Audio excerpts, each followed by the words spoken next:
Welcome to Luca and Miguel. Enjoy the video. You start by confirming prerequisites. Webwork Tracker v2. 1. Installed and API access enabled.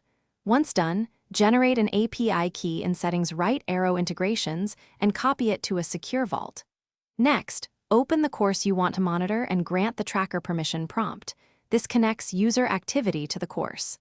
Now initiate a live session from the dashboard. This activates real-time logging. Make sure to test with one student account to verify events are captured before rolling out to the whole class. Once the session runs, configure event mapping so attempts, hints, and submissions are labeled consistently. This ensures reports make sense. Then set your sampling rate and retention window. For example, sample every 10s and retain 30 days, and pick an export format like CSV or JSON for downstream analysis.